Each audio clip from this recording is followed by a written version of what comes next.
Hello, Gentleman Gamer here, and today I'm playing EVE Online on the test server. Now I've been getting this video ready.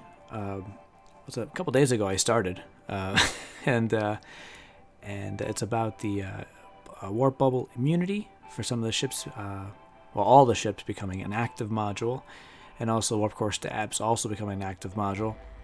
And I was starting to get the video ready, CCP kept changing things, so I'm like, I should wait, wait a few days, wait till everything settles, because it's a very contentious issue. But then, the middle of the week, I think it was like Tuesday, Wednesday, either one.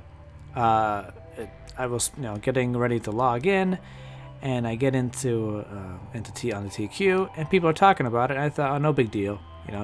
People talking about it. It's very contentious changes, and I figured, them talking. But then they start linking actual modules that are actually on the test server, and go to click on them, and they're already live. I had no idea, completely blindsided, and I was following it. I was, following all the little releases they do on social media. And I've been following, podcasts talking about it. People are very upset about some of the changes. And I had no idea it was going to be live this week. So I figured, even though it's live, and they're still technically changing some stuff that actually aren't on the test server anymore, I figured I want to talk about it anyway. So we'll do it anyway. So at first here, we're going to talk about bubble immunity. Now, bubble immunity is pretty new in EVE. I've been playing for about 10, 11 years, give or take. And when I first started playing, there was only ships that were actually bubble immune passively were Tech 3 cruisers. So ships like this Legion here, if you had the right subsystem on it, you can go through bubbles without having any issues. Which some of the issues people have been talking about, I think they're going a bit overboard. Some people are saying that you can't hump people anymore, and it's impossible to catch people. That's just not true. Okay, when I played EVE back in the day when dinosaurs were flying around space, people would mine and rat, and they still get caught, even if the gates bubbled to all hell. Okay, you would still get caught. Lots of people died. And part of the equation for that probably is they felt safe with the bubbles. So when Intel comes in and say, "Oh, there's a fleet, so many jumps away," well, I got bubbles, I can rat a couple minutes longer, or I can mine a couple minutes longer, and inevitably they mess up, they get caught, and they die. That's how I'm pretty sure I died a few times that way as well. So I don't think it's an end hunting. I think this change to the game, the general idea that some ships have the ability to be bubble immune, but there's costs now. Before it was a very small number of ships that was passive. It didn't cost you anything extra, and the current changes on the live server now, which is a module that you can fit onto a bit more ships, but it costs resources and a slot, is a good middle ground between the two extremes of no bubble immunity and some ships being completely immune without cost. I think it's a good middle ground, and I think it will add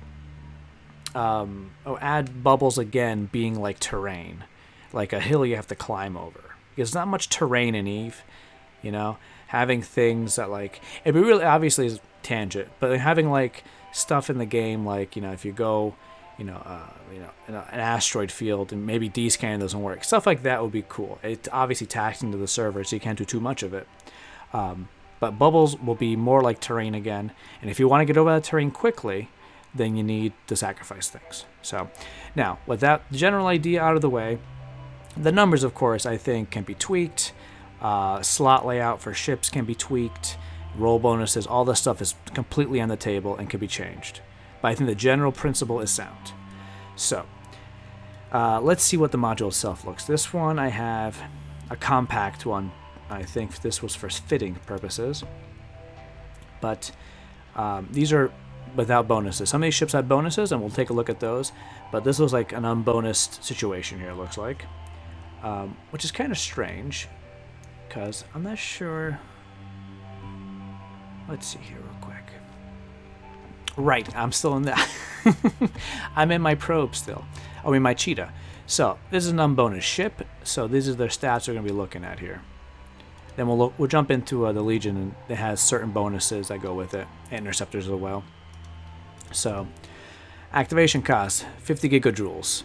And that's nothing to scoff at. So you can't spam this, obviously. If you are micro-warp driving around and you're not paying attention to cap, you hit this button, not enough cap, you're not getting immunity. Another thing you have to manage, which I don't think is bad. Reactivation delay on unbonused ships is 150 seconds. So you're looking at it's slightly over 2 minutes. So if you hit a gate camp while you're exploring in this cheetah, we should probably go back to the cheetah, so I keep confusing myself. In this cheetah, if you're going an exploration run and you fit this onto your ship, and you hit a bubble camp, this is if you do it properly, you can bug out of the bubble camp, fly to a safe or some, one of the 80 moons on a planet, and you can get out. Pretty easy. You cloak up. You hit this first, cloak or hit warp, cloak up, and you're home free. The only problem is if you try to go to a gate and jump again, this reactivation delay is gonna probably, if there's another camp anyway on the other side, then this reactivation delay will cause you issues. Okay. Now there's some other downsides to it, and it kind of feels like they added the downsides to this like a warp core stab, but then they added a few. So you have the traditional like the warp core stab may have made your scan rate go down, so 50% less. Target range goes down 50% less. But they also added a drone bandwidth penalty. So I guess people were using warp core stabilizers on like Ishtars, like lining some of the lows with them, and then like when someone tries to point them, they moonwalk out. So I guess if you want to do that, you still can on the warp core stabilizer side, but it's going to cost you now. Same thing for this. If you want to have this on a ship that uses drones, you're going to use half the amount of bandwidth on your ship. Okay. Now, that's all downsides, obviously. The stuff you're going to have to finagle. CCPs probably have to change some of these numbers at some point once everything kind of sorts itself out. And down here, like this has been a kind of a crazy week for this, because this list was way bigger before. Before you had, what else? You had all these ships on here. So you had all the T1 industrials, which is cool, because before you couldn't do this. Covert ops. Not only did you have the exploration frigates, you also had stealth bombers, which got taken out. People were a little nervous about that one. Luxury was already on there, but it only has one high slot, and this goes in the high slots. So I'm pretty sure on TQ they added a high slot, another one for the yacht, but it's not on the test server. So keep that in mind. You don't have to pick. You can do both still, I think. CJ Cruisers. Now, for the CJ Cruisers, they actually made this. You still have to use the module, like on this Legion here. We'll jump in real quick. Board this ship. So you can still use it, of course, on any of the variations of the Legion or any of the TC3 cruisers, but they have the subsystem now. That used to be the passive version of Nullification. Now, instead of having that, they give you a bunch of roll bonuses. So like 80% reduction in reactivation delay and max. So all you know, the penalties for range penalties for locking things, and the bonus, they give you a 100% bonus to duration. So before, this is a compact, but so 100% duration would be they add like another 12 seconds on the compact, and reactivation delay I think is 80%, so it's a minute 20, I think, if I remember properly. So, but the only problem with that is this fit I used in low sec, so I wouldn't even need this in low sec, but I've put it on here just to see what it would look like. I had to take a newt off because they don't give you an extra high slot. So they I think they need to give another utility high. I'm not sure, at least for the subsystem maybe. because dropping that newt does make this ship less interesting. So I'm not sure if this is even viable for hunting in nullsec. Maybe it isn't. I never tried. But I know in lowsec, the 2 newts help knock the target down quicker before his defense is down, before his friends show up. I think I've done them battle cruisers and Stratios I've taken down with this fit. But that's a big hit if you lose a newt, because you're not gonna take the cloak off. You're not gonna take the missiles down. You're taking a newt off, because that's less vital. You need the cloak because you can't sneak up on them without it. So I don't know. But I think again, these kind of things CCP can work on. I think for this change. So if we actually turn this one on, because I think it's a Tech 2. I think for this. Yeah, Tech 2. Reactivation delay is 30 seconds. Okay, so I was off by 10. So it's 10 seconds more than I said. So it's 30 seconds for reactivate. So it's a lot more manageable than the base value of 150, as it says there. This goes down to -10. So there is still a bit of a hit, but not as big as before. You still get the drone bandwidth penalty, though. It's kind of interesting. So that does not go down.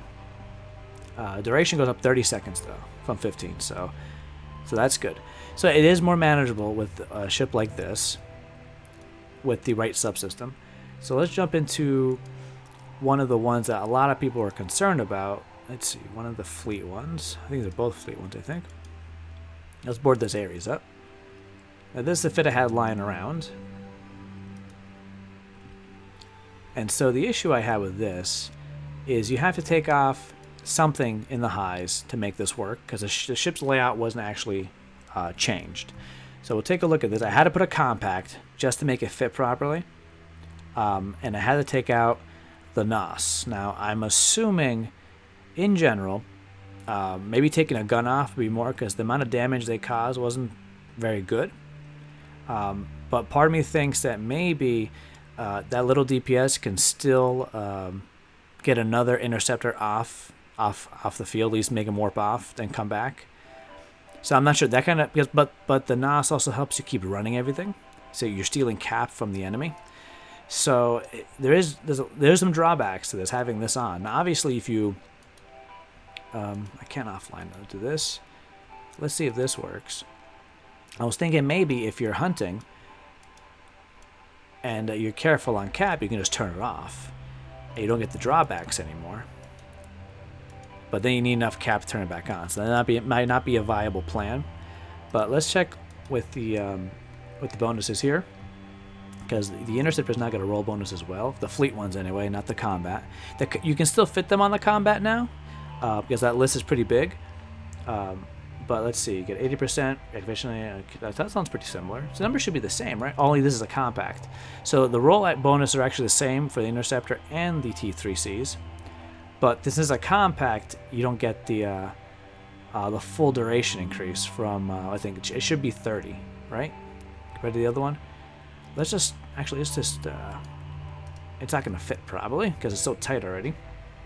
Let's see what it looks like. Yeah, it should be 30. Problem is, it just, you have to maybe get an implant maybe. So I didn't want to mess with the fit, other than taking one of the highs out. But you can still do it. But you're taking something off. You're still taking off. I would take off a gun because the damage you get is pretty weak on these things. Let's like 44. So I don't know. Maybe take a gun off. Keep the NOS so you keep these running more. Okay. See what else we have here. Now these all the shuttles are actually the only ship in game now that actually have the passive version still. But let's see. But they're not actually in the description here yet, so it's kind of weird. I'm not sure if they fixed that on TQ, but the shuttles I've tested on the test server, they do work. They go through bubbles, no problem. But it's not in the description of any of the shuttles. So I don't know. There's no way, unless you're following stuff on social media and like podcasts, you have no idea these can go through bubbles. So again, very strange. I think they went a little too fast with the release of this, because there seems some hiccups on the way here. Let's see what else. We have the Occator. So all these ships here, like this one, the Occator can now Let's see. Check fit. Yes, excellent. So the Akator is now also able to fit it. It's a lot easier to fit on these hauling ships because you didn't have a whole lot of options when it comes to putting stuff here. But I kind of scrambled to fit up here. Obviously, I think these are mistakes. I shouldn't have put these up. I should put like a target breaker or something on there instead. But again, now you have more options now. Especially going through Null, you can have an ability to get out of a bubble now. Which is, again, the changes are good and bad. But having extra ships to actually give him more options. Like this, like to be honest, the D space transports had a lot more options to escape things. You have like medium micro jump drives. They help a lot. Obviously, target breakers. These ships have a built-in warp core stability +2, and plus if you put a warp core stab, you get +2 more. And no more, but we'll talk about that in a second. But you also have this now. So it is like a strange buff to hauling and also a strange nerf to hauling. And I don't know, it's very strange. But hopefully we'll get into more on the warp core stuff in the next part of this. I think the coolest one probably is the blockade runners, because they really feel like more of a blockade runner now. Because before, say if you get caught in the bubble, your only real shot to get out of there is to cloak up, hit a micro warp drive or something, and pray they don't know what direction you went into. Because you're kind of stuck. You can't micro jump drive out. You can target break, but you're so squishy, it might not even help. So I mean, I was thinking, leave that in there. But with this one at least, if you get on the gate, you're cloaked up, obviously from gate cloak. You see you're in trouble. You hit this button. That's not bonus or anything, but so you have the long delay and everything, but you have the option now. And then you hit warp, cloak real fast, go to somewhere safe, and you get out. Just wait out your timer, and then you actually get out. And it feels more like a blockade runner now than before. So I don't know. It's again, it's very interesting change. I'm kind of excited for it because it feels like it adds a bit more terrain, but also ability to go over it if you know what you're doing. Also, if you don't know what you're doing and you're careless, you're gonna die. So that's always fun too. But I think that covers the bubble immunity stuff. But we should test it. So what ship do you want to test it with? Maybe this blockade runner. Maybe. Yeah, try the blockade runner. We can try the module out. Let's line up with this because there's where we're going. Drink a little water.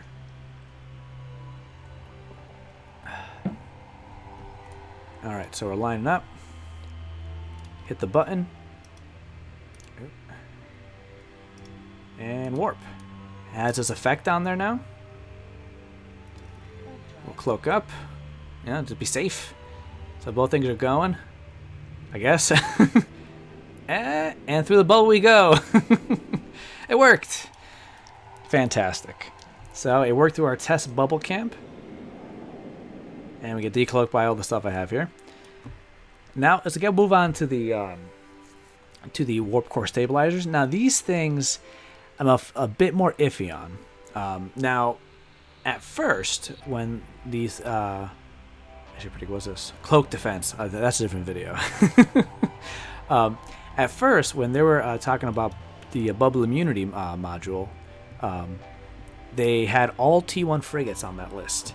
So this list had all T1 frigates on it, and that got people really nervous because of a very odd addition to the game called the what's a frigate escape bay on battleships, and people were terrified that people would get put in their escape bays, nullified, obviously cloaky Asteros, and you can get them really easily down below 2 seconds and be uncatchable, and people will be having never get potted again, and etc.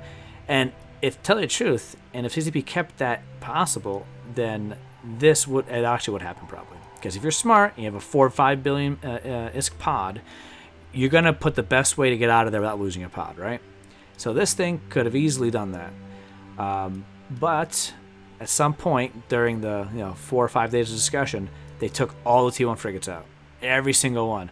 I think mostly because of that, to tell you the truth. I'm kind of thinking maybe that escape bay thing, it sounds neat. Like, obviously, I used it in the winter events. In my Praxis, I had my Praxis, and then I had an exploration frigate inside. So I can kind of, like, carry it with me, like it's like a base, my Praxis. But to tell you the truth, it seems to be causing a lot of problems. So I don't know, maybe you should get rid of it completely. But they changed it now, so let's take a look at the fit now. You can't fit it anymore, which is good because they only had 2 anyway. So it's like, you can fit it, but you have to constantly refit. So that's kind of annoying. But let's take a look at this now. Now, there's no ships really bonus for these, just the way they are. I have a T2 fit on here. Now, we have again, activation cost with these, so 80 gigajoules. So it's again, this 400 something. So it's not super expensive. And if you have your warp core like navigation skills up, when you go warping, it doesn't eat up too much of the capacitor down here, so it shouldn't be too much of an issue. But you have the reactivation delay, like that, and you also have the drone bandwidth penalties and which now are new now because warp core stabilizers only had scan res and targeting range before, but now they also have drone bandwidth. They're really trying to hit these AFK people pretty hard just having it on your ship. So once I have this on here, you can tell my drone bandwidth went down just having it on the ship, not even turned on. So we go from having, I think, was it 4? Let's turn this off. Yeah, we can have 5, and we go down to let's see, is it 2? Yeah, 2. So you take a huge hit for offensive capability. So how I like to explore, I definitely can do this. I can have this on and do what I want to do because at some point, if I find an explorer or something else I can think I can kill, or I'm stupid enough to think I can kill, I would like to try to take it out, and I would have to unfit this or turn it off, but then it'll take a high slide up, so I can just do this maybe, and turn it off. But then I could have another drone damage amp there. I can do anything. I'm losing a slot for, to tell you the truth, I don't use warp core stabs anyway, so I think it's silly. So I wouldn't probably use it. But the problem is too now, because this did get nerfed in a way. It got buffed and then nerfed because you can only fit one of these now, right? And the one gives you 2. So it's like having 2 on here, but before you can fill your lows with these if you really wanted to. You can take obviously take the scan res and target range hit, but you could. So I remember specifically the Magnate, and this ship too technically, could fit 4 of these, and even 2 scrams, they would still run away. Because like you have 4 points, they start off with 1 and then get 4 more. So there's actually no way to stop them unless you have a bubble. So that got nerfed. So right now, if you have a scram and at least the points, you can stop anything in the game now from warping off on you. So that's a big hit. Now I'm hoping in the future CCP will add maybe some faction variants to this that increase the point strength or something. I don't know. We'll have to see how it runs, how it all plays out here.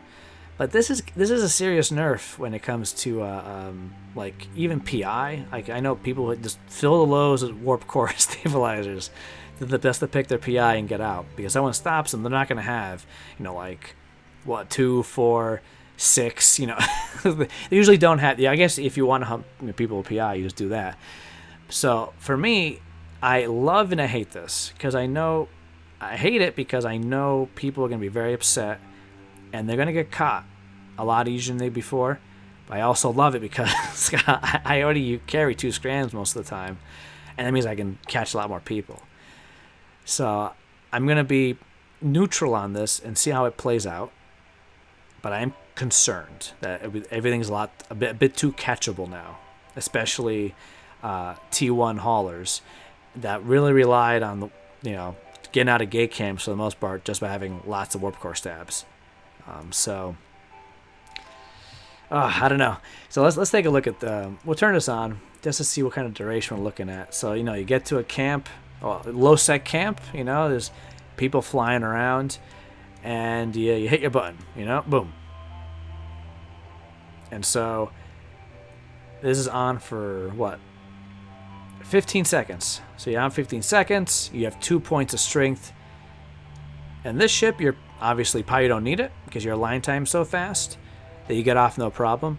But if you're in a hauler, you know, even not a Viator, but a Tech 1 hauler, if someone gets a point on you, so all you need is a scram, one scram, someone up close, or you need 3 people with points far away, and then you're dead in the water. So I don't know. Again, I think there has to be a way to increase that number. Maybe just make them 1 again. You know, people, and maybe fit as many as you want again, and just make them active, so you have to press the buttons over and over again. You know, and maybe have like diminishing penalties for, like, you know, like the opposite. Like the more you put in, like you have like this max penalty when the first one, and the next one will be penalties but less penalties, and maybe that will be able to fix it, and people can have, because I'm not sure if it's gonna work. And for example, for my Helios, I've been using this a lot. Technically, I can use this nullifier as well, and the warp core stabilizer, but it makes half of the time I use it completely useless because it has one mighty drone. And as you can see, even having one of these on, I can't launch it anymore. See? So yeah, I probably won't be using these, but I will be using my scrams because things got a lot easier to catch. So I'm kind of excited, kind of terrified, but I'm pretty excited in general to see how it's going to play out for everybody. And let me know in the comments, what do you think? I know people are going to be very upset. I was kind of upset how fast they put it out as well, but I think in principle it's good. I'm just hoping CCP will make changes if needed quickly. That's all I'm going to say. Alright? So I think we'll end the video there. Thanks for watching, guys. If you like the video, of course, leave a like. If you like the content, of course, subscribe. And fly safe and fly brave.